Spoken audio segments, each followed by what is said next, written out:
Let me make sure the audio is correct before I step. Let me make sure the audio is correct before I step. Let me see what's going on. Let me hear it. Correct. Oh, all right, we good. What's going on, y'all? This is Marcus Rosa, aka Mazuma TV. Back at y'all with some more boxing talk, man. I hope everybody's having a blessed, beautiful, positive, productive night. Just tapping in with y'all, man. We got some things that we currently need to discuss that's going on in the boxing world. Although, the boxing world, the news is kind of slow right now. We're going to talk about something that stood out, from everything else that was announced today. We're going to talk about Devin Haney and Brian Norman possibly being verbally agreed to for the end of the year. We're going to talk about Manny Pacquiao's media workout, my reaction, my take on how the way he looks. And of course, we're going to open the platform up to some open boxing topics. You feel what I'm saying? If y'all can go ahead and hit the like button as soon as y'all come in, that'll be very much appreciated. You see what I'm saying? I don't know if the notifications got sent out or what, but whatever the case is, we're going to let a few people come up in here before we start cooking. You feel what I'm saying? Same old shit, man. Y'all go ahead, hit that like button. We got some things that we need to discuss. Beta tester said, Mazuma TV, salute. New to the channel. Salute the beta tester for coming through. He says, we're about to see a third press conference in the span of 2 weeks between Bud, Canelo this Friday. Tank and Roach, not even a fight announcement. Hey, man, you ain't spitting nothing but facts, brother. I hope that's, something that's announced soon. You know what I mean? How the way it's looking, in my personal opinion, I don't think that fight's going to land on August. You know what I mean? I do think that the rematch happens, but I don't know if that fight happens on August, man. I feel like if it happened in August, we probably would have been got an announcement by now. Because to be honest with you, what we got like 7 weeks away from August. Like, let's keep it real. How long does it take to build up a pay-per-view? I'm sure they will want to have more than 7 weeks to do so. So I wouldn't be surprised if that fight day was pushed back or whatever the case is. You know what I mean? That's unfortunate. You know what I'm saying? Because the first fight between Tank and Roach was supposed to fight at a particular date, and then I remember it kept getting pushed back. So I don't know exactly what it is. I don't know if it's a money problem, a PBC problem, or Tank lost his pen. It could be a multitude of things. But I really hope that fight gets put together ASAP because that's a rematch that we need to see. You see what I'm saying? It said Tank just had a car crash. Did he really? Did he really? Can somebody confirm or deny this?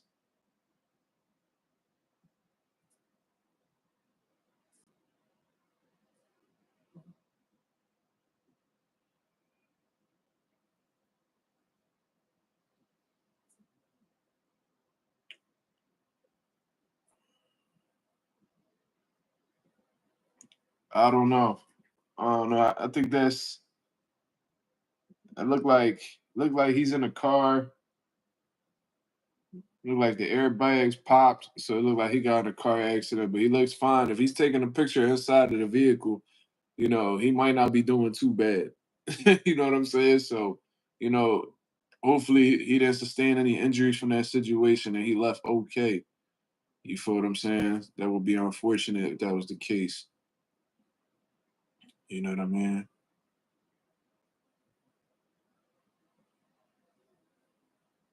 This motherfucker Tank just running around saying the N-word with the ER on his Teofimo Lopez shit.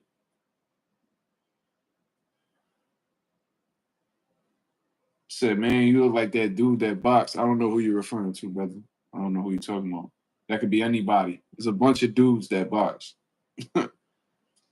Not says, I hope Chavez beats Paul. Yeah, I see they had their little face off and stuff like that. We can talk about that too. Fuck it. You know what? Let's talk about that off of the rip, man. But I had a few people ask me, a lot of casual boxing fans, because I guess they get a lot of Jake Paul's content on timeline and shit like that. You know what I'm saying? So let's just talk about that fight, what I personally believe. Because there's a lot of people, having like these discussions and whether that's a step up fight or not. You know what I mean? And I got some mixed emotions about it. Is this a step up fight for Jake Paul? Yes and no, right? Yes, because when we look over his resume and who he's fought, NFL, well, not NFL, shit, not that I know of. NBA players, old, over the hill MMA fighters, retired MMA fighters, 58-year-old former world champions in boxing, you know what I'm saying? AKA Mike Tyson. Mike Tyson sold a L on his record for a check that was running around telling everybody that legacy means nothing and all this bullshit, man. So he fought an old Mike, Tyron Woodley, Anderson Silva, Ben Askren, shit like that. So when you put Chavez Jr. when you put Chavez Jr. in that mix, it's like, all right, that's a former world champion. This man has what around 60 professional fights. Been around the block, done faced a lot of people. You know what I mean? So when we take into consideration his resume, yes, it is a step up fight. But besides his resume, is this a step up fight overall? I'm gonna say no. And the reason why I say no is because he literally got beat by the nigga that you beat, Anderson Silva. You see what I mean? So now you fighting a dude that lost to the dude that you beat, essentially. You feel what I'm saying? So and this is a calculated, and another reason why I say this ain't a step up fight, because this is a calculated move on Jake Paul's part. You know what I mean? He's been carefully selecting his opponents. Um, I know who Brandon Pizarro is, bro. I went to high school with Brandon Pizarro. I'm familiar with him.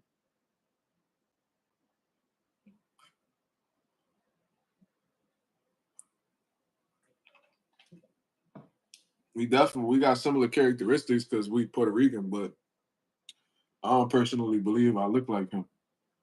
Yeah, I'm from Philly. I'm from North, just like Brandon.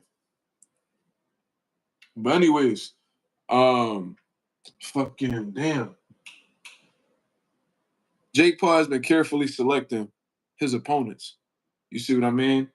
Um, wait, did I say Jake Paul? I don't know if I said Brandon. I think I just said Brandon. Jake Paul has been carefully selecting his opponents. You know what I'm saying? Has been moving very calculated. You know what I mean? They thought they was going to get one off on, Tommy Fury. You know what I'm saying? Because he was the son of a, heavyweight champion, and they realized that Tommy wasn't taking boxing serious, but he had the Fury last name attached to him. So we think that we have enough to beat him, and that backfired on him. And since then, they've been fighting guys who had professional records, but completely padded professional records. They saying I'm not fighting a pro boxer. Yeah, you're technically fighting a pro boxer, but what type of pro boxer did you fight? Because when you look over the landscape of boxing, there's fighters who got brilliant records but didn't fight anybody. You know, their record might be 18-2. Yeah, they might have had double the fights that you had at the time, but who did they beat? You see what I mean? Because I could take a train dude for 2 to 3 years at the gym, and then have him knowledgeable enough to know like the fundamentals of boxing and shit like that. And he won't be no world beater by any means, but I could get him to 10-0 with the right opponents. You know what I'm saying? So Jake Paul has been moving very carefully, very calculated. And he's been in the game for a little bit now. So now he feels like he's at a stage now where he can actually fight, professional fighters. So he went from motherfuckers who never boxed before to MMA fighters who never boxed before to old legends to washed up former champions. This is the shit that Jake Paul is doing right now, y'all. So this man Chavez Jr. ain't been shit since he lost to Sergio Martinez for the WBC title. Well, over shit, I want to say a decade ago at this point, probably longer than that. When did Chavez Jr. face Sergio Martinez?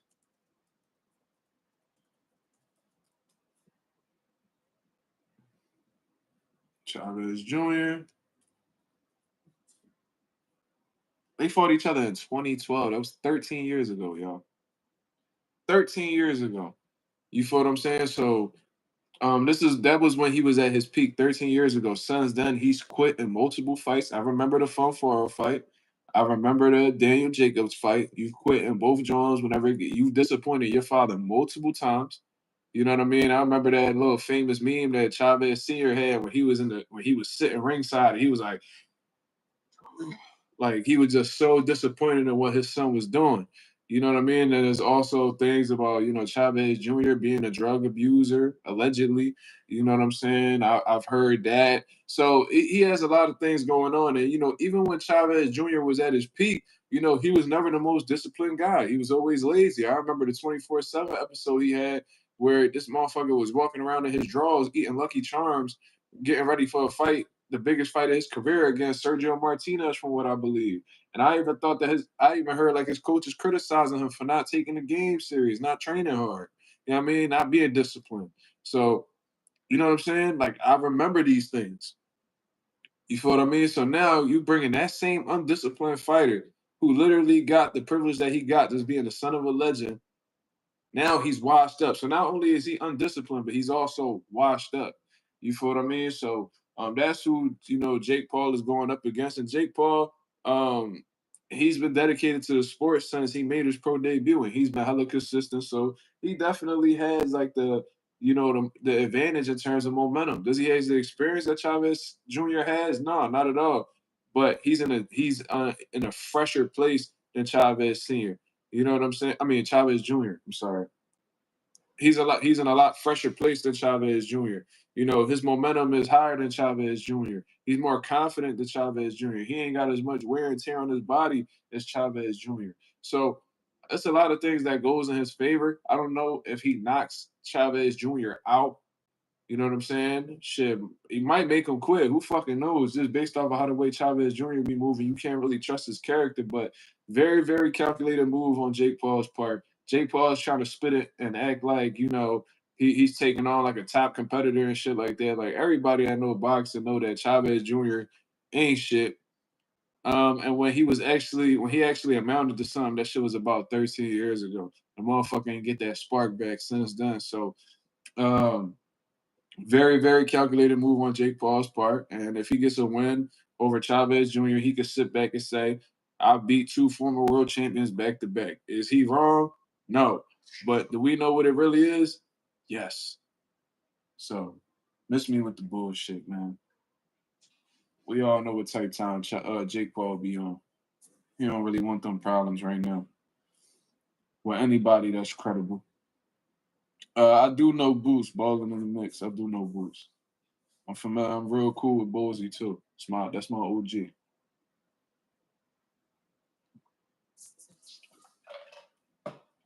You getting GTA 6? No. I haven't played games since I was like, I haven't like really been like an avid gamer since I like graduated high school, bro. So I can't really speak on that. I think like during the pandemic, see these cats pissing me the fuck off, bro. Like they always do this whenever I'm live. It's like, bro, I go live and they think that like this is their like camera time too. So this is what we gonna do. This is what we gonna do. Y'all take this walk for me real quick. Where the fuck do y'all room? Go. Go. Move.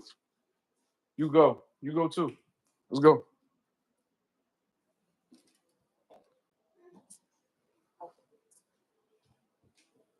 Yeah, go to your fucking room.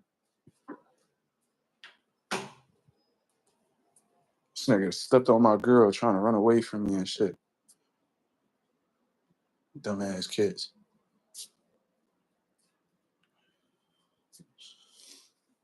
But yeah, that's my whole take on the whole Jake Paul Chavez Jr. situation, man. Like Chavez Jr. strong, but he ain't disciplined. He ain't been doing what he need to do. You know what I'm saying? So I'm expecting him to fade, and Jake Paul might have a moment where he punch on Chavez Jr., bro. You know what I'm saying? And if he stopped Chavez Jr., he said he gonna stop boxing. Bro, you should have stopped boxing a long time ago. To keep it real with you, like, I don't know. This is my opinion. I think Chavez Jr. should have retired a long time ago. For real, for real. He should have retired after that Daniel Jacobs fight. They have animal rights. Not in this motherfucker. Not in this motherfucker, they don't. Niggas gotta abide by my rules in this bitch. I'm the one taking care of y'all punk asses. There's rules and regulations in this bitch. You go against them, you'll be reprimanded as such. Yeah, bro, I remember that. Ross said he was throwing trash in the ring. Yeah, I remember that. I remember that. He quit the Daniel Jacobs fight, bro. Daniel Jacobs felt like he was so accomplished. He over there, so, man, they was throwing shit at Chavez Jr., bro. Don't nobody, and, bro, Canelo told Chavez Jr. to your face, bro, you don't represent Mexico, bro. Like, you a disappointment. Like, was frying him. Like, I respect your dad. I love your dad, but you a flunky. Now went on to whoop his ass for 12 rounds and said that was one of the easiest fights of his career. Crazy.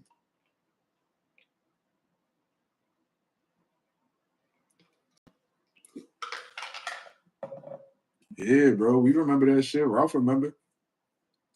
The hardcore boxing fans don't forget, man. But yeah, that's my whole take on that. And for real, that's not a relevant fight to me. To be honest, I only answered it because I had a few people asking me. But like, I mean, that's not a fight I really care to talk about. That's just me though. You feel me? But let's talk about the news that had came out earlier today. Let me actually see if it was on Ring Magazine or something like that. Uh, because it's an interesting conversation. You feel what I mean? Because people have been talking about it for a while, but it looks like some information has been brought to the light. Now, let me see. I don't believe it's on Ring Magazine. Okay. I don't think this is on Ring Magazine. I think it was Lance Pugmire who reported it. And Lance Pugmire is with boxing scene. You feel what I mean? So boxing scene has been one of the top media outlets for boxing for a pretty long time. You feel what I'm saying? So um according to Lance Pugmire over at Boxing Scene, this is an article from Boxing Scene now. Brian Norman Jr. versus Devin Haney verbally agreed on for later this year. Now, can we put much stock into this? Because it's been verbally agreed to? Not necessarily. If that shit's not in contract, if that shit's not in writing, if that shit's not signed off, if Top Rank ain't announcing it, if DHP ain't announcing it, if Riyadh season ain't like announcing it, then the fight is not made. You feel what I'm saying? So a verbal agreement, that's as far as they've gotten thus far. So that's a step in the right direction, but that's at the very beginning of, like I guess you would say negotiations. I have reached out to Brian Norman Sear to confirm if this was true, and he said that he cannot speak on that yet. So to me, that don't sound like a no, but it don't sound like a definitely either. So it seems like some things are in the works. I seen Brian Norman Jr.'s manager, Adrian Clark, said that they got the ball rolling. So we'll see. Looks like things are, on the positive side as of right now. But as a boxer fan and just knowing the history of boxing, I've seen this type of play multiple times where things were verbally agreed to, and then all of a sudden they fall through, and then they end up fighting other guys. So Brian Norman was somebody that Bill Haney had mentioned on his hit list, and he looks like he's following through with that. He wasn't able to get Teofimo Lopez. Unfortunately, Jerron Ennis moving up to 154 pounds, and they admitted that's a fight that they wouldn't take necessarily next. So let's see if he's able to get a Brian Norman Jr. fight. And if they are able to close that fight, man, that's going to be an interesting stylistic matchup.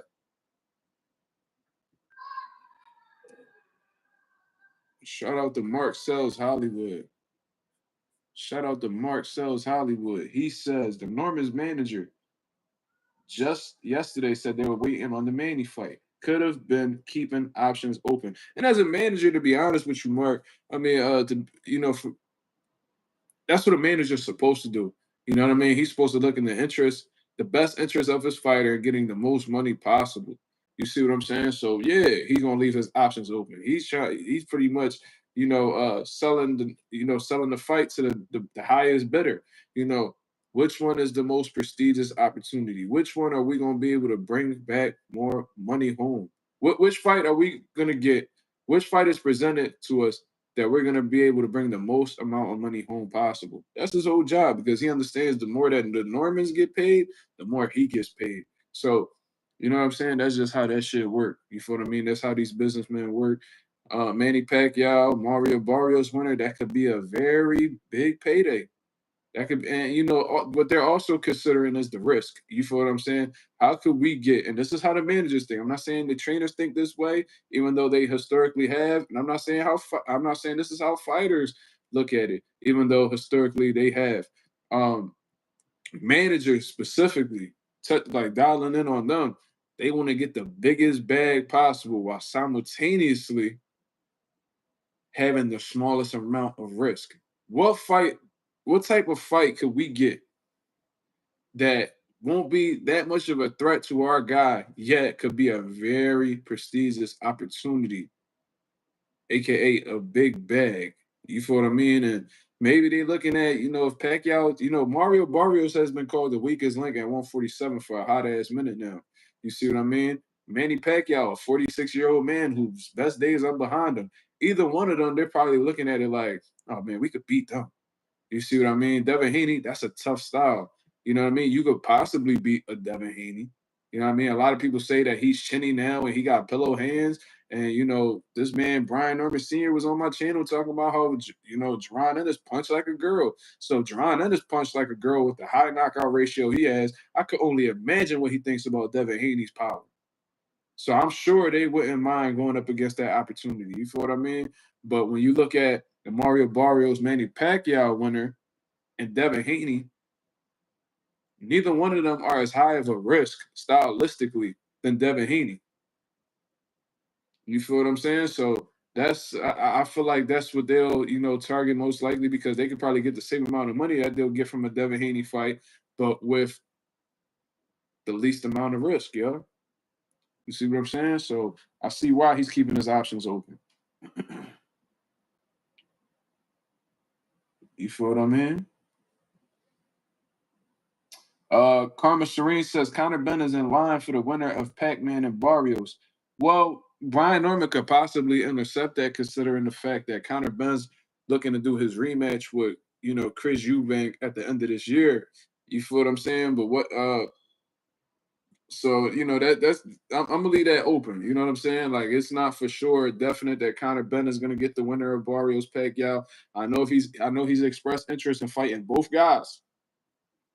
But with this fight that he has going up against Conor Benn, I believe in October, November, what I mean, that leaves Brian Norman some opportunity to, jump into negotiations with them and try to solidify something before Conor Benn comes to the table. You feel what I mean? So we'll see how that shit plays out. But anyways, let's actually read this article. Let's just read the important things, shall we?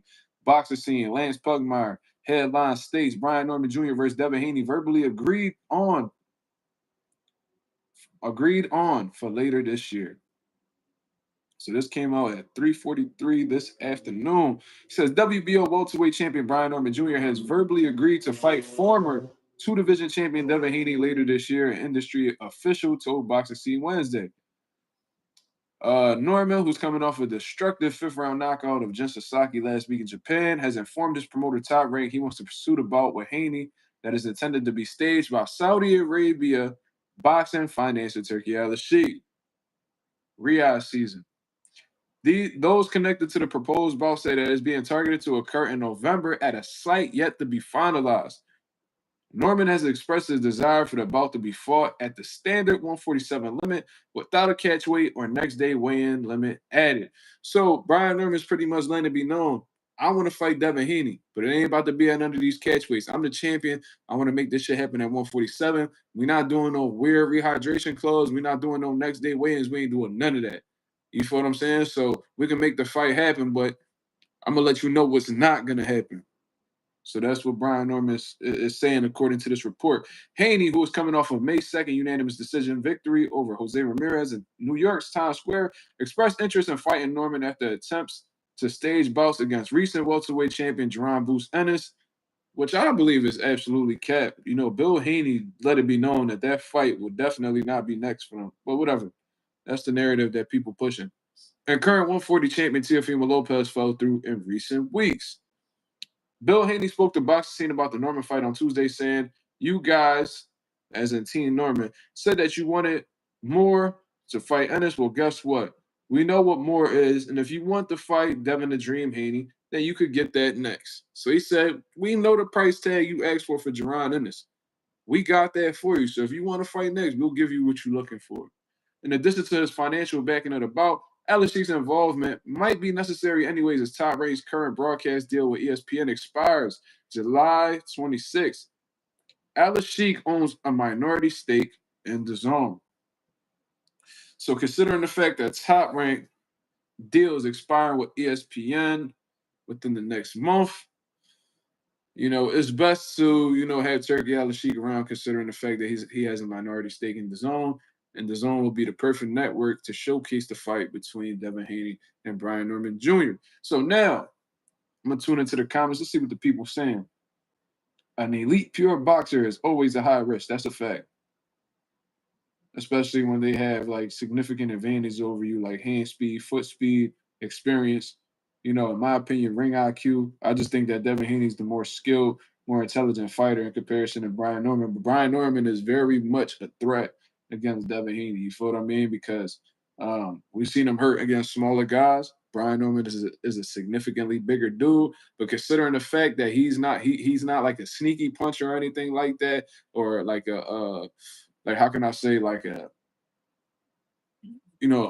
like the way that Brian Norman sets his punches up, it's not like some shit where it's like catches you off guard. Like he like to be a stepper. He like to walk to you. He like to load up on big shots, and what I mean, pretty much pack you up, get you the fuck up out of there. I think with the type of punching style that Brian Norman has, Devin Haney is going to be able to see them shots coming and evade. Like pretty much get away from the shots as a result of that. So I think that Brian Norman might struggle offensively against somebody like Devin Haney, who has the type of movement that he has, that has the type of boxing ability that he has, the length, the speed, pause, I just think that a lot of advantages are on Devin Haney's side. And I think the only thing that really plays in Brian Norman's favor is being the bigger guy and having punching power. I think everything else you could really lean more towards Devin Haney. You feel what I'm saying? Anonymous says, yeah, he's kind of a brawling, punching style. He's not a sharp, accurate puncher. Right. I like brawling. I like, yeah, I guess you could say a brawler, but I think like Norman got a little bit of intelligence with him too. You know what I mean? This is my perception of brawlers are like guys who like are reckless. You know what I mean? Like don't mind getting hit to land the punch and shit like that. And I think Brian Norman gets hit, but I don't think that's his intention. You feel what I mean? I think that Brian Norman attempts to use some smarts in there, and I've seen him mix in defense with offense and shit like that. So he moves pretty calculated. Maybe I just got a skewed definition of like a brawler, but he liked the bang. Pause. He definitely liked the bang. So yeah, yeah, definitely. So I do feel like Devin Haney with his, ring savviness and his overall boxing ability, I think he can give Brian Norman a lot of trouble. And I think his team knows that. I think his management knows that. I think the matchmakers at Top Rank knows that. You feel what I mean? So if they're gonna go take that risk, then it's gonna have to be from a bag. It's gonna have to be a bag from Turkey Al-Sheikh that they can't refuse. You see what I mean? So I like the fight. You know what I mean? Unfortunately, we got to move on from the Boots Norman situation. They both decided to go their different ways and shit like that. So, we got to move on to the next big one. And I think the next big fight in the welterweight division is Devin Haney versus, Brian Norman. Why not? Besides the unification fight, I like that fight. Anonymous said that Randall fight told a lot. Yeah, facts. I agree. I actually had watched that about probably like 3 months ago. I had actually went back and watched that fight. Not the whole thing. I ain't gonna lie to you. I didn't watch the whole thing, but I watched a little bit just to get the gist of, how he does against, different styles. I watched Norman. I watched Norman Santillan. Um, I watched Norman and Boca Chica. Then I watched a little bit of Norman and Randall. You feel what I mean? And what I noticed was when he's up against movers, he's like off balance, and you know what I'm saying? Like he couldn't really find his footing, and fucking he couldn't really set his feet to punch that well in certain instances. You know what I mean? So I was like, that was very telling. I said, I really look at Quentin Rand. I believe his first name is Quentin Randall, but if it ain't, my apologies. We're just gonna say Randall for the sake of it. He said the fight was trash. I don't expect you to watch the whole thing.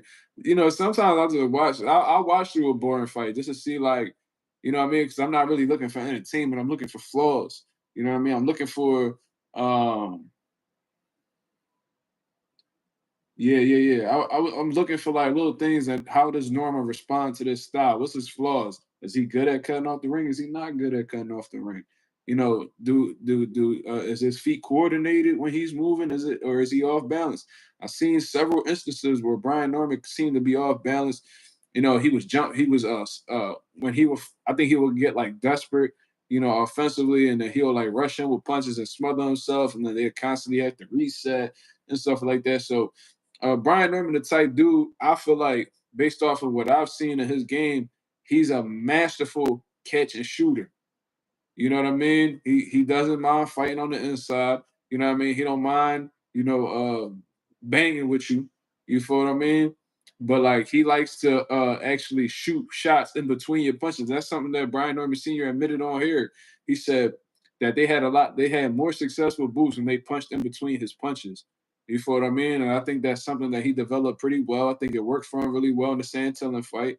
And that's what got him, one of the most. That was the fight that really brought his name to, the top of the sport.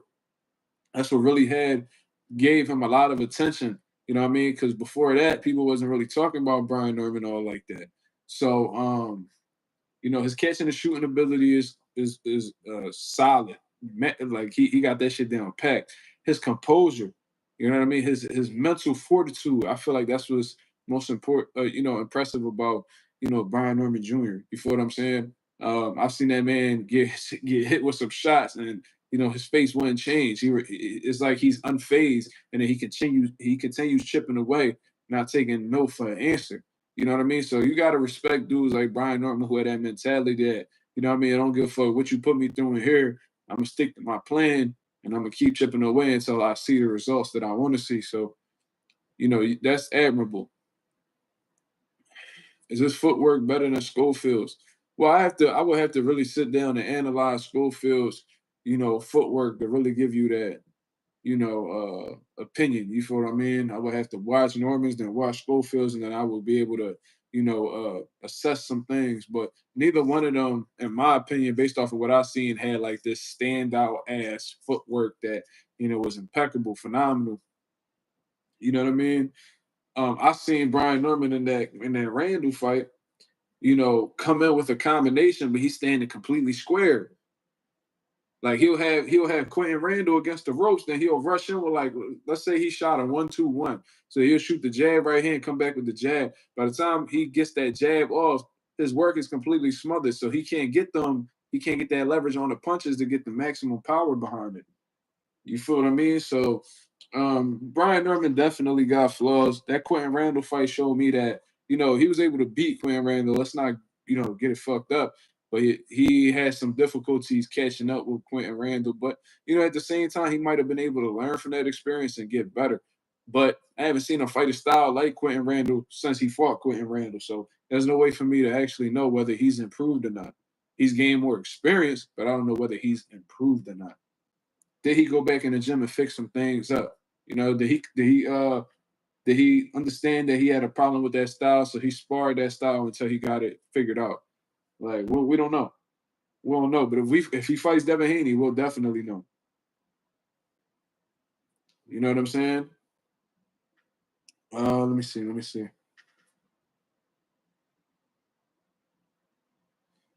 Coffee Plant says, Mark, when you watch a fight, do you take something from the fights to apply to your fighters? Um, I look at both things, Coffee. So if I see something that a fighter does wrong, what I like to do is actually watch clips of fighters getting knocked out. You see what I mean? I learn. I show my fighters, look, this is why I tell you not to pull straight back. You know what I mean? This is why I tell you to keep that lead hand up. This is why I tell you after you shoot your punches, you bring your hands back. This is why I tell you don't stand square on the ropes. This is why you bring that backhand over when you jab into the body. You feel what I'm saying? Um, I like to give them several examples of that. On top of that, yes, if somebody's doing something well in the ring, I bring it to their attention as well because there's people that watch fights but they don't know how to film study. You know what I mean? Film study is a totally different ball game. You might have to rewind the fight 5 times just to analyze one part of the game. So you know what I mean? If I was to show y'all my notes, bro, like on how the way I was able to break this one fighter down, and he did exact, bro. I watched one fucking sparring. I watched one fight clip of this dude that my guy Deshaun Jones went up against, and I broke down his complete profile, bro. What he tends to do with his lateral movement. Where does he tend to go? Where does he struggle going to his right? Does he only go to his left? What's his like bread and butter offensively? Is he a jab first type of guy? Is he predictable with his combinations? I'm writing all of that down. Does he have head movement? What's his defense like? What's his main source of defense? Is he like a high guard type of fighter? Is he athletic? Is his first line of defense his feet? Is it his upper body movement? That's shit that you got to really take into consideration. Like, you got to really break a fighter down, look at their tendencies, and make them pay for having those type of tendencies. You feel what I'm saying? So that's the type. What stance are they? What shots are they rushing, and what shots are they do they look like they have like down packed? You know, is he only shooting single jabs? Is he doubling and tripling up on the jab? Does he variate his jab? Like, we got to look at shit like that. You feel what I mean? So when I sit down and I take the time to watch these guys fight, I see a bunch of flaws, especially in Brian Norman. Brian Norman a sucker for a left hook too. I was seeing that. He hasn't really gotten stung, hurt, or dropped by a left hook, but I've seen him get hit with plenty of left hooks, especially when they end the combination with the hook. You feel what I mean? Like, somebody will shoot a combination and end it with a hook, and they always find a way to land that shit on Brian Norman. You know what I'm saying? So that's interesting. You know, especially in the Jen Sasaki fight. I seen Jen and a couple hooks on Brian Norman, and some of them looked like they didn't hurt him, but it looked like it definitely got his attention. Like, all right, let me turn up on this nigga because he's doing too much. You feel what I mean? That's just the shit that I've seen. Ain't no disrespect to the Normans, obviously, but flaws are flaws, and we all got them. My father's got flaws, shit. We try to work on them each and every day.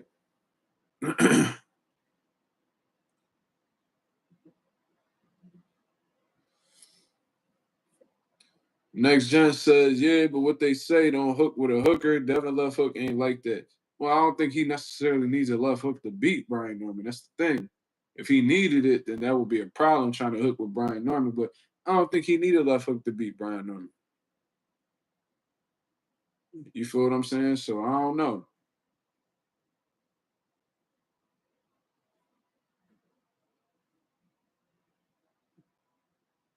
Pro Up Dan says Haney too experienced. He'll fight close to the Ramirez fight style. Shout out to Pro Up Dan.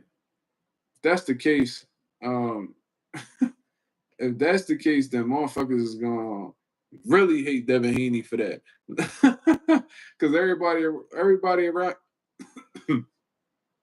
everybody around here talking about how Brian Norman can knock out Devin Haney, which he can. Let's not get it fucked up. He can. You know what I mean? He a lot stronger than Devin Haney. He might be. But if Devin Haney go and he shuts him out 12-0, same way he did Jose Ramirez, oh my God. Oh my God. They not, bro. They gonna be like, they gonna want to get rid of Devin Haney, bro. Man, we need to cut, man. Bro, they gonna go on a whole tirade trying to destroy Devin Haney. More like pro grades, Devin is gonna be more comfortable. He's not coming off a 1-year layoff. Yeah, that was that had to be my favorite performance from Dev, bro. Besides the Antonio Moran joint where he just body bag bull, that Pro Grades performance was phenomenal. Um, if he's able to bring that out against Brian Norman, and Norman not able to find the range, because that's another thing. I don't know how Brian Norman does against an elite world class jab. Can somebody find me a fight? Because Quentin Randall, like I said, he could box and shit like that, but he don't got the tools that Devin Haney got. You feel what I'm saying? When he's in there not with a good jab, not a solid jab. I'm talking about a world class jab. Like, how is he gonna do with a world class jab in your face, bro? Devin Haney got one of the best jabs in boxing. Like, if you made a top 5 list, I don't know. I think top 5 jabs in boxing is gonna be tough to not include Devin on that list. That's just my opinion. Like, we talking about like he up there. He might, I don't know, probably top 3, but top 5 definitely in my opinion.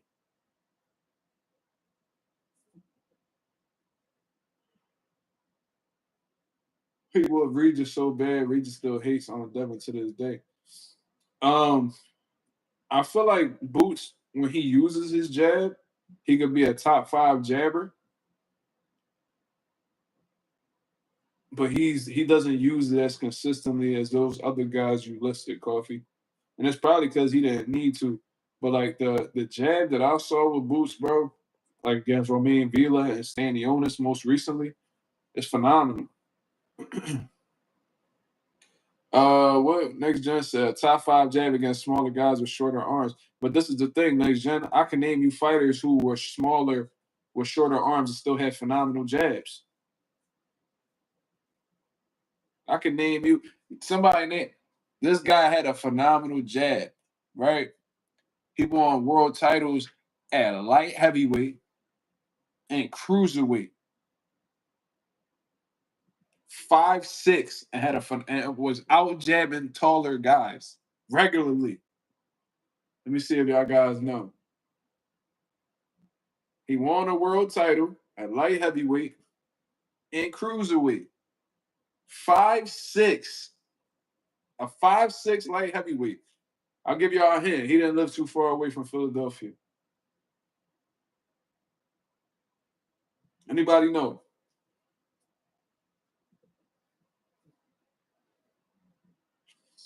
Let me see. I want to be mad at y'all. Look. Look. You spelled the name wrong, brother, but you on point. Anonymous, you got it. Dwight Muhammad.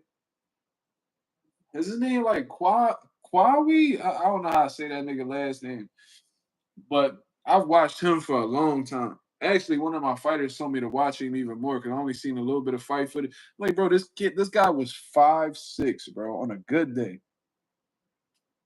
Was the smaller man and out jabbed significantly bigger opponents. Kawi? Okay, whatever. I don't know how to pronounce the shit. I always just said Dwight Muhammad.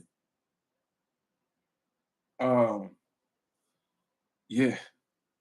I watched that guy and I'm like, bro, how is and that's because these people have this like narrative that goes around in boxing. There's a lot of false narratives that go around in boxing, like, oh, when you box in a southpaw, your foot needs to be on the outside. And bro, I've seen motherfuckers step inside the southpaw's lead foot and beat the dog shit out of them. So there's more than one way to skin a cat, first of all, in terms of how the way to approach southpaws. But another thing is, if you're a shorter guy, you don't have a good jab. Well, if you're a shorter guy, you can't jab with a taller guy. Who's to say that taller guy got a jab? Fundora, the tallest 54 to probably ever live. I don't know if there was a motherfucker at 154 who was as tall as Sebastian Fundora. Show me his jab. Show me his jab. Does he have this phenomenal jab? I'm sure shorter fighters could out jab, Sebastian. That is impressive. My thing is with Regis is Zorilla exposed him before Haney even had the chance, and Devin did everything better than Zorilla. I don't understand that point, Lex John. I don't know what that means. So because he had a bad performance against Zorilla, we discrediting Devin Haney beating him when Devin Haney defeated Regis when he was a world champion. Is that what we doing? Now, if Zorilla beat him and Devin Haney fought him afterwards and beat him, all right. But Regis was a world champion going into that Haney fight. So I can't just discredit Devin Haney for that win because Regis had a tough fight before that. Can't do that.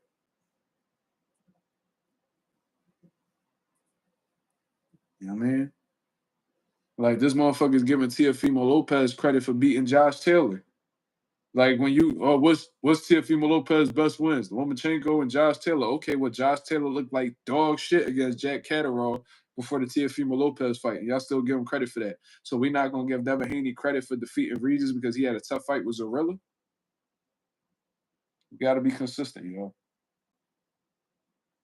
You gotta be consistent. Y'all give Teofimo Lopez all the credit in the world for Josh Taylor. Josh Taylor looked like absolute horseshit against Jack Catterall prior to that fight. You know what I mean? Yeah, Ralph. That's exactly what I was saying. I don't know if I beat you to it, but that's exactly what I was saying. We got to be consistent with our points, man. Shout out to the 38 people that's in the building, man. Y'all hit the likes. Y'all hit the likes. Did y'all look at that Manny Pacquiao media workout, man? Is anybody concerned for Manny Pacquiao? What y'all think? Do he look good? Is he turning back the clock? Or does he look like a 46-year-old boxer? Then Regis knocked Catterall. Catterall beat Regis. What you mean? What you mean, pro up? Am I high? Am I high? Then Catterall beat Regis? Or am I lost?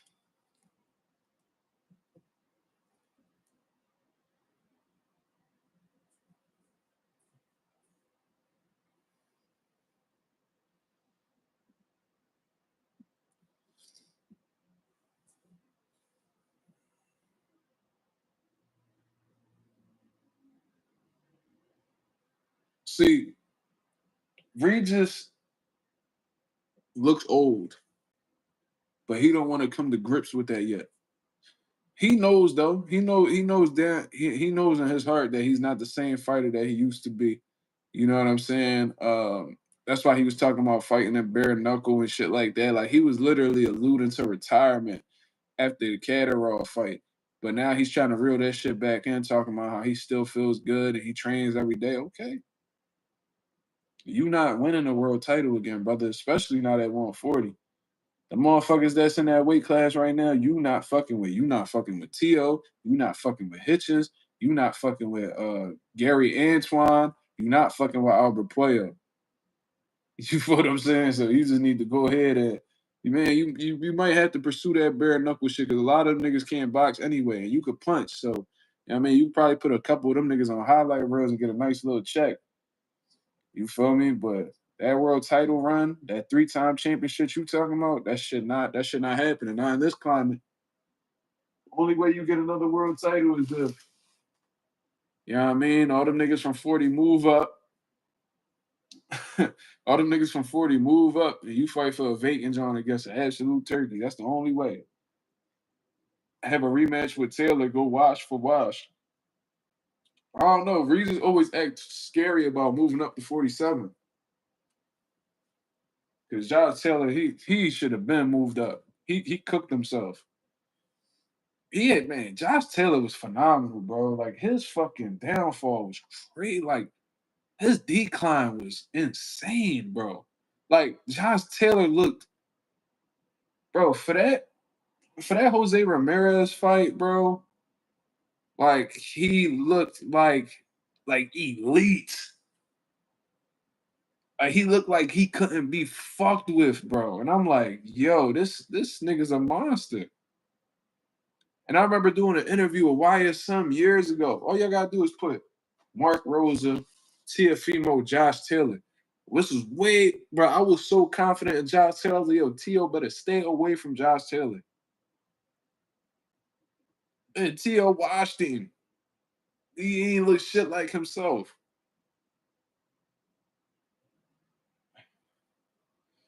Next Gen said Regis won another world title. He gotta go. Cambosis ain't gonna get you in line for no title, but you said Liam Paro, then maybe somebody he not beating no Liam Paro neither. I guarantee you Regis ain't beating no Liam Paro. He definitely ain't beating no Liam Paro. Liam Paro will beat the dog shit out of Regis right now. Yeah, man. If he was able to deal with Super L pressure, man, Regis old ass ain't doing nothing with Liam Paro, bro. Easy work. I will bet whatever on that. I'm really confident in that. Bro, Taylor was him at 140, bro. I'm telling you, he was him.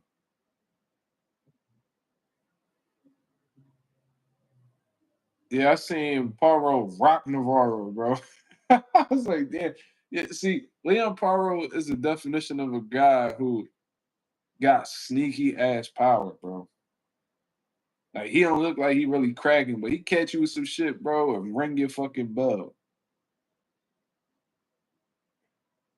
Yeah, I understand that next gen. You said that's his path back to a belt. He gonna shit at the very beginning of that path. He gonna get held up, cause he gonna have a whole lot of detours. He gonna end up being a gatekeeper. That's exactly what's gonna happen. Reach is gonna end up being a gatekeeper trying to go through that road. He gonna end up being motherfuckers tune up fight. He just need to go ahead, bro. Go ahead, bro. You know what I mean? You won 2 world titles. I mean, you're not a Hall of Famer, but you won 2 world titles. That's something that a lot of people can't say they did. You feel what I mean? You go ahead and do that bare knuckle shit. They paying. I heard they paying good over there. I heard about them tryouts they did at Philly. Motherfucker was getting solid contracts and shit. Go ahead. What happened to Zoo Thurman? Zoo ended up doing a rematch with Fundora instead. You know what I mean? So and this for a world title. So I think that's the that's a better move for Zoo. Why fight Keith Thurman for no belts? And a payday when you can fight Fundora in a rematch for a payday and an actual belt, the WBC. You know,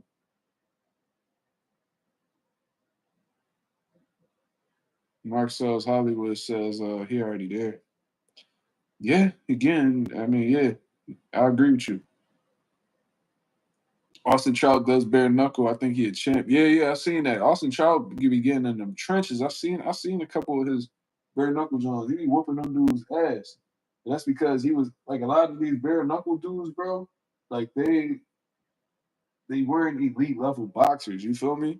So they just be throwing hands. But Austin Trout calculated with the shit. That man's a former, what I mean, top level boxer. They've been in there with both Charlos, Miguel Cotto, Canelo Alvarez. Like he done been around the block. You feel me? So Ralph says Zoo gonna beat Fundora in a rematch. Woo! That would be a hell of a comeback story for Zoo, bro. Like for Zoo to uh, you know, in my opinion, was doing this thing against Fundora, and then that head clash happens and he pouring blood out his head, fight through the whole fight, comes up short. Then he makes it. He tried to do a quick turnaround, gets sparked by Bakram. You know what I mean? Then he fights Joey Spencer, watches Joey Spencer tune-up fight, easy tune-up fight. Then he goes and rematches. Fundora becomes world champion again. That'd be fire. Yeah, my biggest criticism about Fundora is He doesn't use what God gave him for one, his physical attributes. He can make fights a whole lot easier if he knew how to use his range. So that's one. Two, defense ass. Like ass. And then three, he inconsistent. I've seen Fundora in fights where like uh like he'll be bad in one fight, then he be smoking niggas in one fight, then he struggling in another fight. Like he be up and down with it, bro. Like he a coin toss for real. Next, John, I see what you're saying. He definitely need to attempt to get his get back with Bachman, but it is a complete 180. You know what I'm saying? To lose 2 fights in a row, get a tune-up, then win a world title after that. That's impressive. There's motherfuckers who lose back to back and then you never see them again. And I like Tim Tszyu though. Tim Tszyu got heart. You feel what I mean? Like he ain't got no problem, you know, going into the smoke. There's people who run away from that. Zoo will go through the fire. You know what I mean? To prove himself. So you gotta respect motherfuckers like him. Salute, bro. Fundora stays close because he can't see far away. I did hear, and that's actually that might you might be on to something, DOG. I heard that Sebastian Fundora has really bad vision.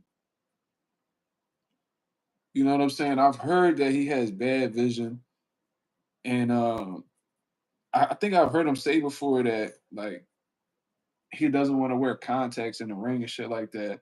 And I've had fighters that wore contacts in the ring before, and the contact always gets knocked out whenever they get, grazed or hit clean or whatever. So, yeah. But, Fundora got money, man. He's trying to look into some LASIK. Fundora got money. With that LASIK, like 1,000 an eye. Try to see if that shit work, man. Fundora be having them thick ass prescriptions on them glasses too. Eyes be looking big as shit behind them frames. So he probably can't see for real. I hope my son ain't like that, man. Cause his mom got glasses, be wearing glasses and shit. I've never needed glasses, but now my mom wearing glasses. Uh, man, I hope that ain't the case. Almost 5,000 for both, really? I was seeing like billboards and shit where they was like, "Oh, we do LASIK surgery, 1,000 an eye, 5,000 an eye, 10 racks." God damn! For all that, I just wear my motherfucking glasses. Shit, 1,000 off. Um, okay, so they out here false advertising. That's what you saying, bullies? They out here false advertising.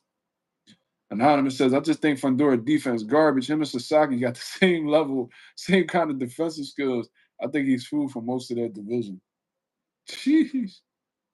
Oh, no, no, no. You said 5,000 for both. Oh, okay. I'm sorry.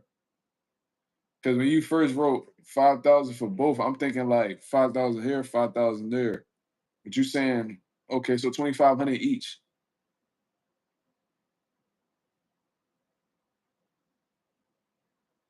Okay. Well, that's still expensive, but it might be worth it long term, right? You know, thank God my eyes been good for as many years as they've been good. He said Fundora and Sasaki got the same level of defense. I think we'll be keeping, and Fundora got more skills than Sasaki in my opinion. I think we'll be keeping motherfuckers off Fundora is his offense. Yeah, I think Fundora's offense is his defense for real. Cause I feel like whenever he ain't punching, he getting cracked. Pause.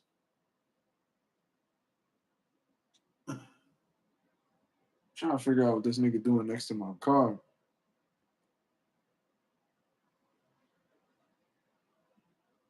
Motherfucker act up. I'll go downstairs and beat his motherfucking ass. Yo, Sasaki got hit with everything, bro. I pulled it. You definitely right. I pulled up the motherfucking punch stats. CompuBox. What they say he landed 58% of his punches. I swear I've never seen that high of a percentage in a fight.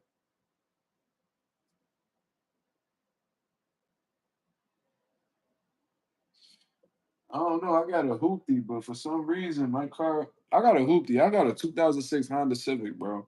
Because for one, man, I could go get the expensive car and shit like that, bro. Money ain't an issue. But like, I'm the type motherfucker, bro.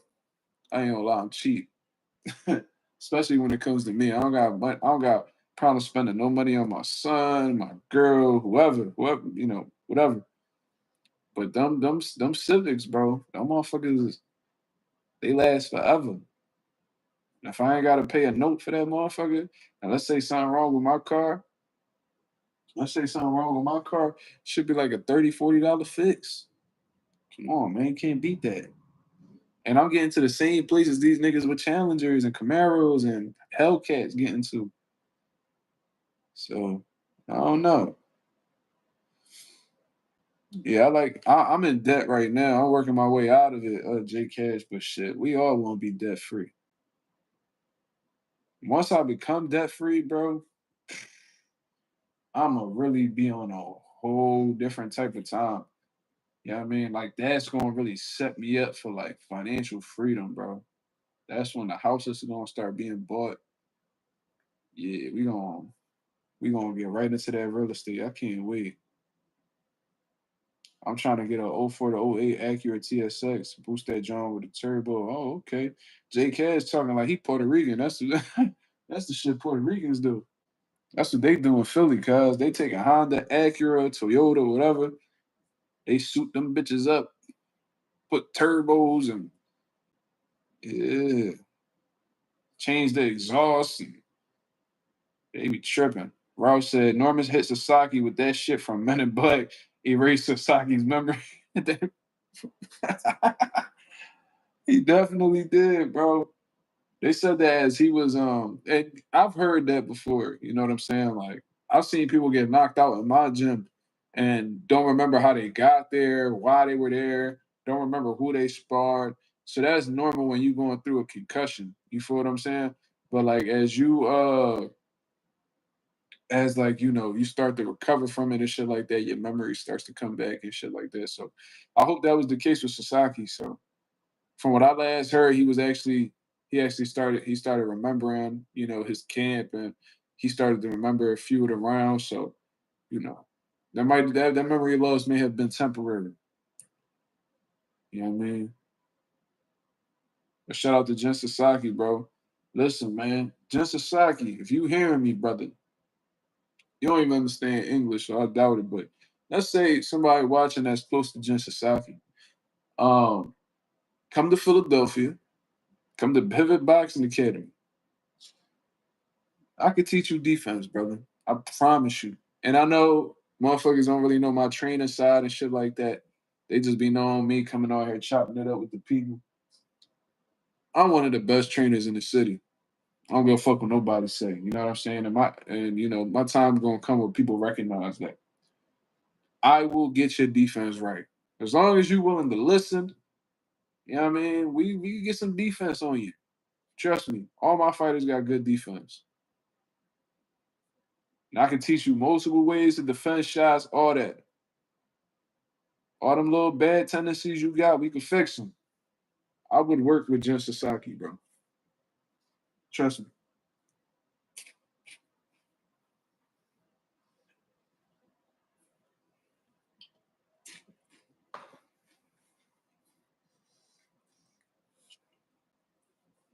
Sasaki, the definition of a brawler.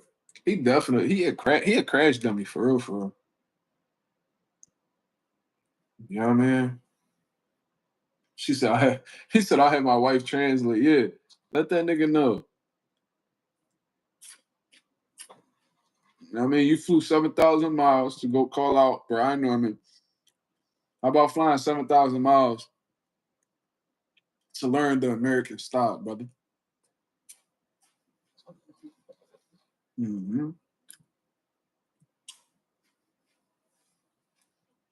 I could teach you how to catch, pull, roll, slip, all that. We could do the cross block. What you want to do? You feel me? We could do all that. I can do the old school shit. Poop, poop, whoop, whoop, whoop, whoop, whoop, whoop, all that. Trust me.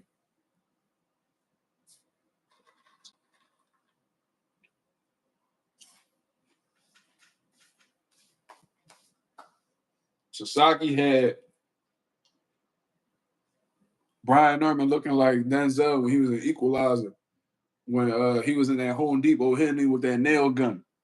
That motherfucker Denzel was shooting that nail gun from like 30 feet away, was hitting the nigga nonstop. And the shit just kept hitting dude.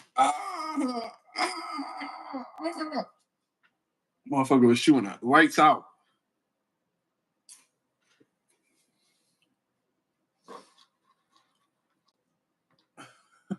Denzel ran up all the fire sprinklers was spraying all the water and shit. Denzel was hitting the Russian hitman with the nail gun. Every nail hit that nigga.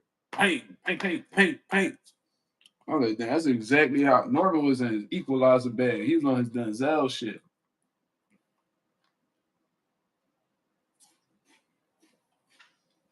That nigga hit that watch. Nigga said 15 seconds. Got the dog shit beat out of him. 15. Nigga sat next to Jenny. He was like, you're choking right now because your blood is pumping at a crazy rate.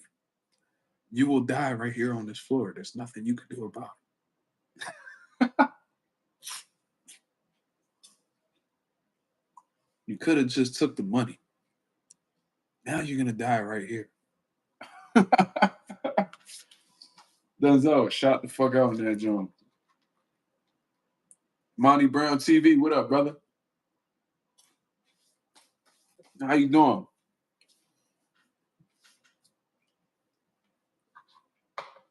I ain't gonna lie. I thought I was watching bag drills with Brian Norman, Anonymous. I thought that was bag drills.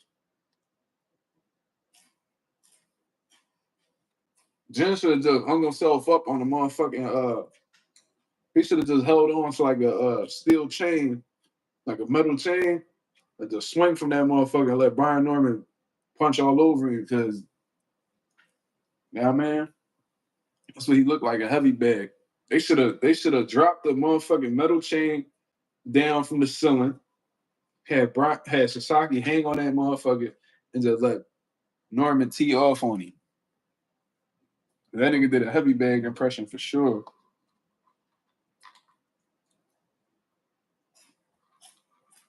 Dead ass.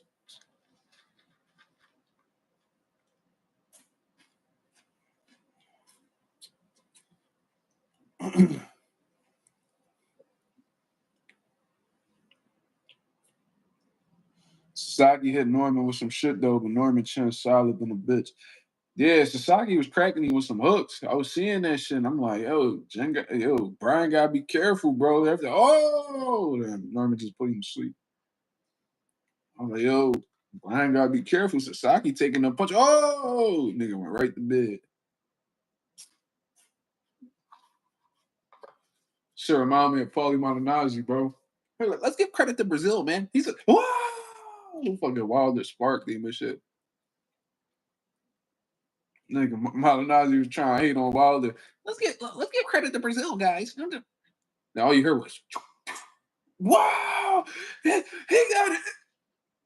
Yo, that dude Mauro Ronaldo be having me rolling. He said he just hit Brazil so hard, they're feeling it in Brazil. I was like, yo, this nigga Mauro did not give a fuck, bro. I know Dominic Brazil watched that back and was like, damn, that nigga Mauro dicky and heavy.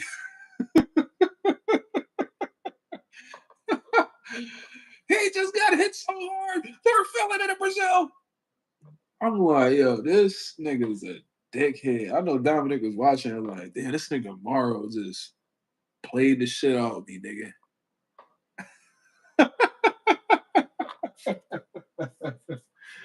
Yo, that should be the big, bro. Heavy Dicky and Coffee. He was they're feeling it in Brazil. I was like, damn, they felt that right hand in the whole country.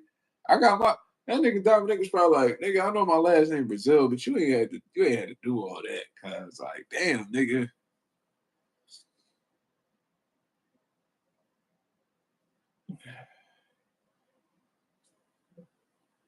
Like niggas that get hit with a big shot. He was like, oh, his head just popped back like a Pez dispenser. I was like, God, nigga, damn. He said, my name is Mauro Ronaldo, the bipolar rock and roller. I'm like, yo, somebody get this nigga Adderall. He need to relax. He need to chill. The bipolar rock and roller. Oh yeah. That's a nigga that I do not want to be around if shit hit the fan. He might do something crazy. Shout out to my Brazilians though. Shout out to my Brazilians though, man.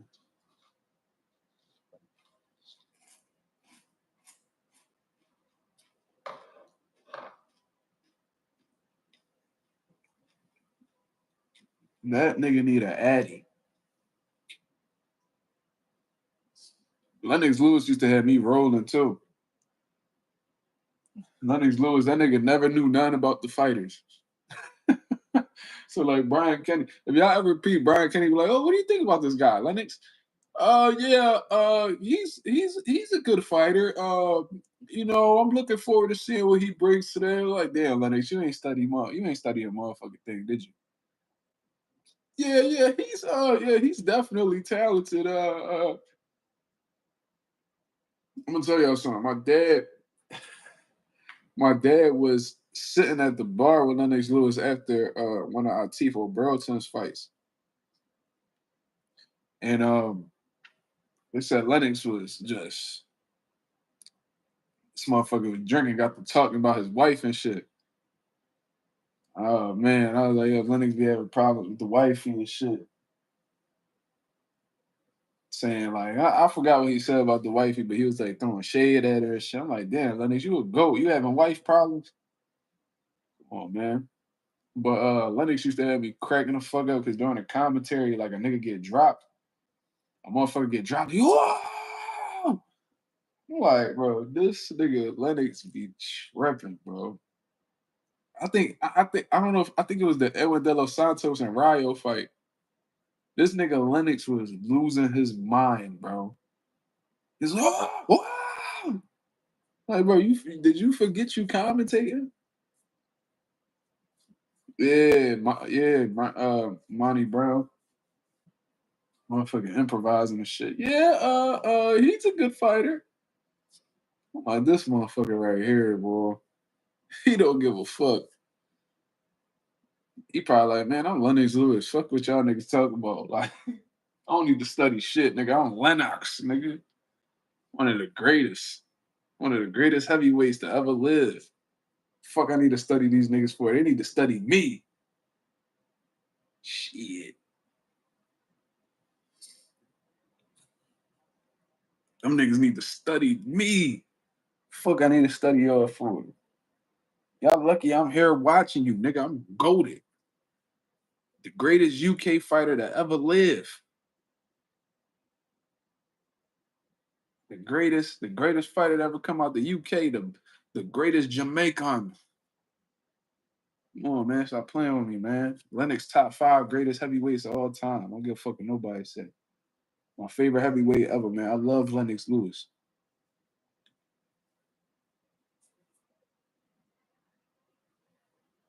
One of the greatest resumes in boxing. Lennox Lewis got.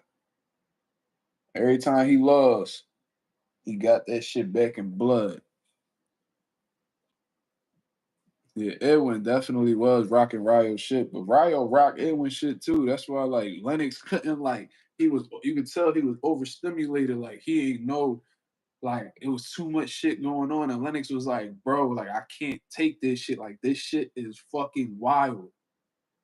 Like these niggas keep hurting each other. I don't know what to do. What? Oh. I'm like, yo, Lennox.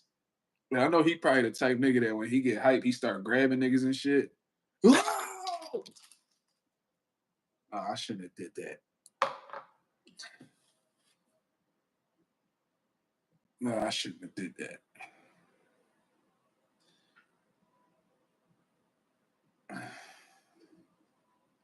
I done dropped all my chips, man. I got to clean that shit up at 12 in the goddamn morning.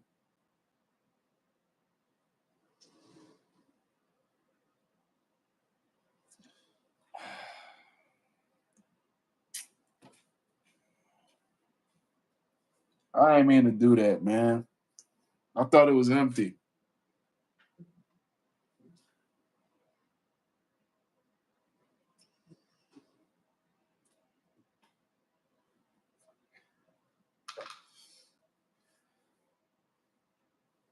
Go the hell to sleep. You wake up when I drop all my chips on the floor.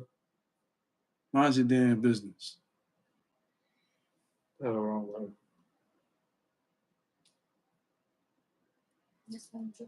Shut up. Shut your mouth. Eat it off the floor. Yeah, go the hell to the damn room. Oh, you mother.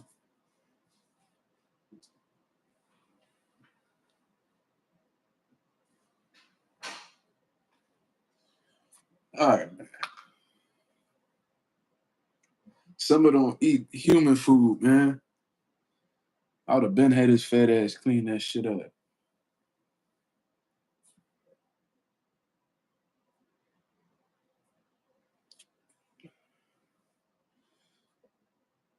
She pissing me off. This girl got fucking comfortable and she be sticking middle fingers and shit at me now.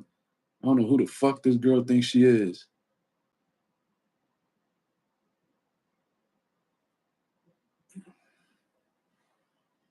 You know, who the hell gave this girl confidence? Crazy ass. Slime. Whenever somebody drop their food, Slime get a Batman signal in the sky. And it's just a silhouette of a fat nigga. It's a Peter Griffin silhouette. Every time somebody drop food, Slime look up at the sky and be like, that nigga Mark dropped that motherfucking chips again, didn't he? Swear to God. X Slime. Ain't no cap in my rap. If you drop, nigga, you could drop a cookie crumb and that Peter Griffin silhouette gonna pop up in the sky like a Batman, like the Batman light. That shit get Slime attention immediately. Nigga wake up out his sleep, sweating and all.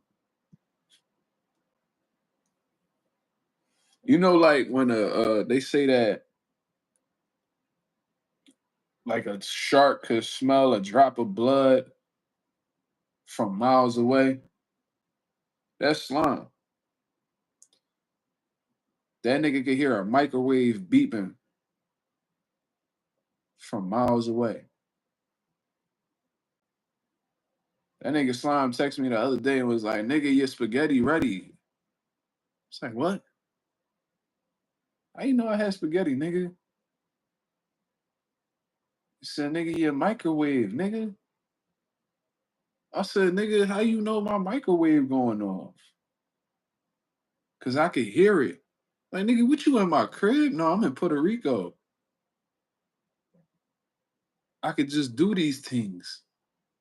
I was like, oh yeah, all right. Yeah, Slime, you need to you two tapped in with your ancestors and shit.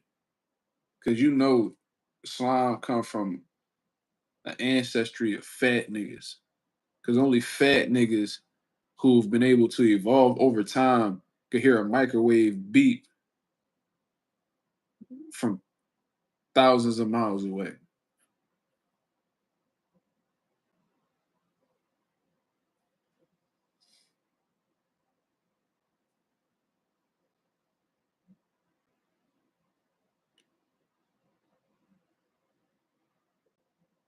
A nigga Slime said in Puerto Rico he went fishing.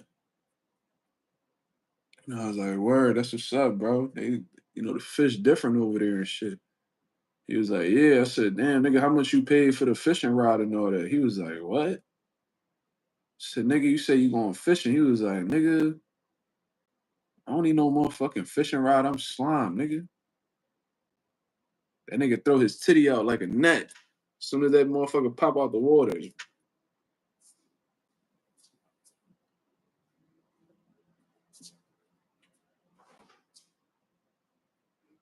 What?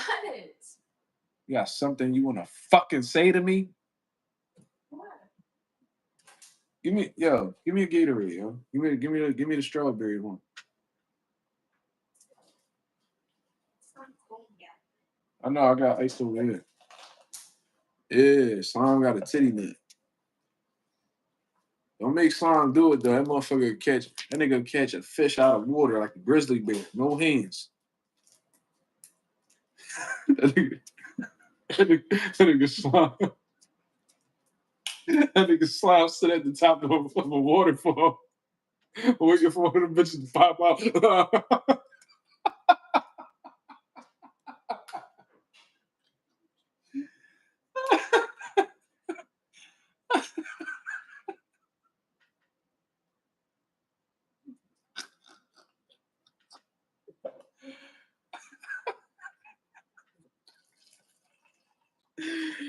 Yeah, Slime big ass won't do that. Tell you.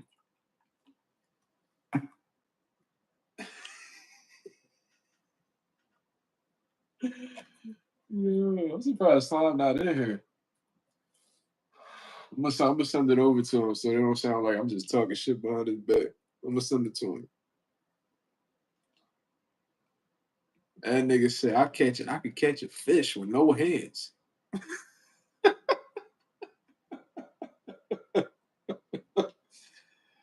Oh my god.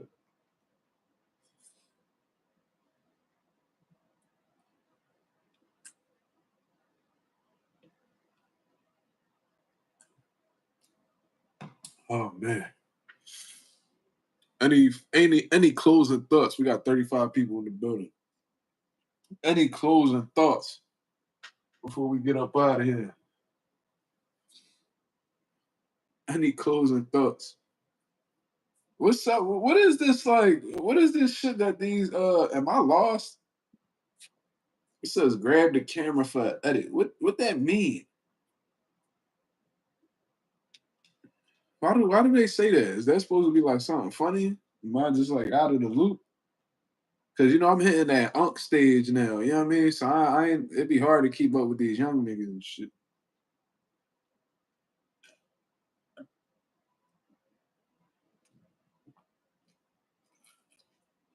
Or it's a trend.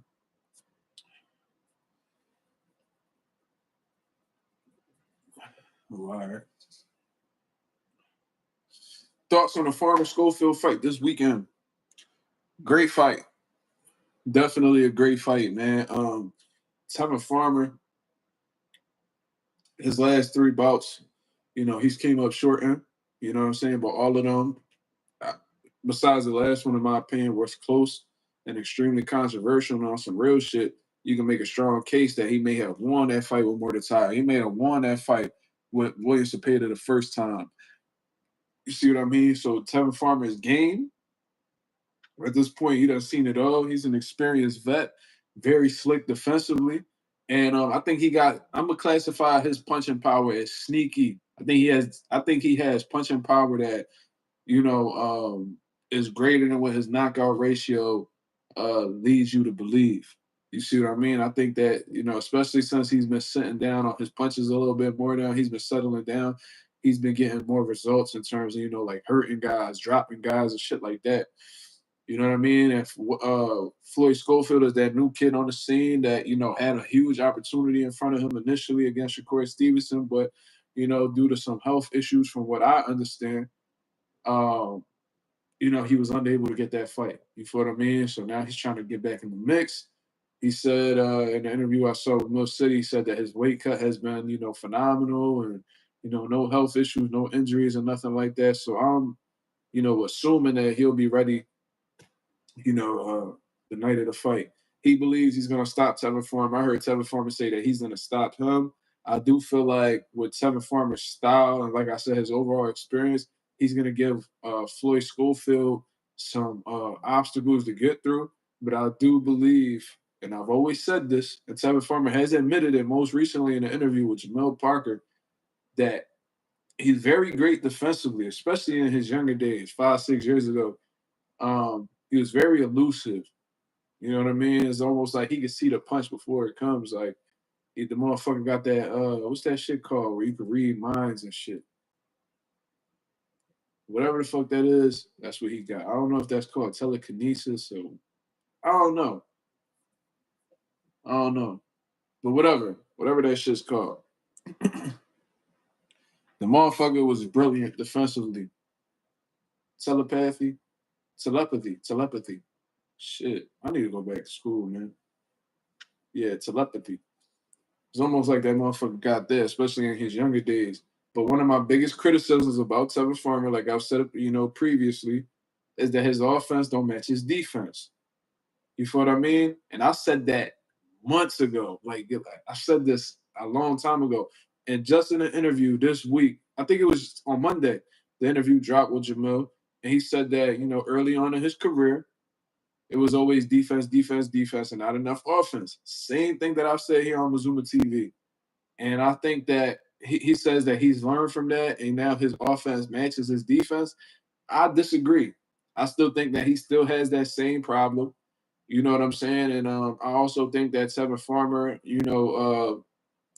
he may have fatigue issues. You feel what I mean? And the reason why I say that is he'll start off real well with his boxing, but then, as the rounds get later, all of a sudden he wants to sit in the pocket with you and try to trade with you when, his initial game plan was effective. So why change up the approach? The only reason why you would change the approach is either because one, you're injured, or two, your leg's not underneath you anymore. Or both, or, three, all of the above. You feel what I mean? And I heard that Tevin had some type of hand injury or whatever the case is, but he refused to use his legs. You feel what I mean? So when he could have easily made things more difficult for William Cepeda. What you did was you played the William Cepeda style and actually lost the fight as a result of that. So I think that Floyd Schofield, I think it's going to be an ugly fight, to be honest with you. I think it may get very physical. I could see Floyd Schofield getting frustrated and, things of that nature. But I do think that Floyd Schofield is going to outwork Tevin Farmer.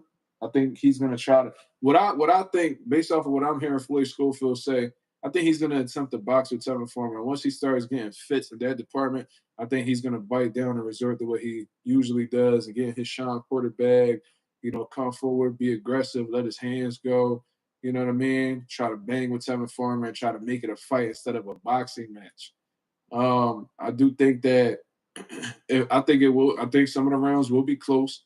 You know what I mean? And I think that Floyd Schofield will win the fight against Tevin Farmer in a split decision.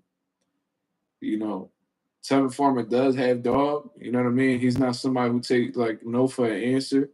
And I don't recall a time where he's gotten stopped anytime, besides early on in his career. I have not heard a Tevin Farmer getting stopped recently. I've seen him hurt. I've seen him get buckled, but I've always seen him weather the storm and continue to fight until the final bell. So I don't know if Floyd Schofield has the experience necessary to stop a Tevin Farmer. But I do think that he wins very thin split decision. I think Floyd Schofield is going to get it. I think he's going to get a close, possibly controversial split decision over Tevin Farmer. So that's my thoughts.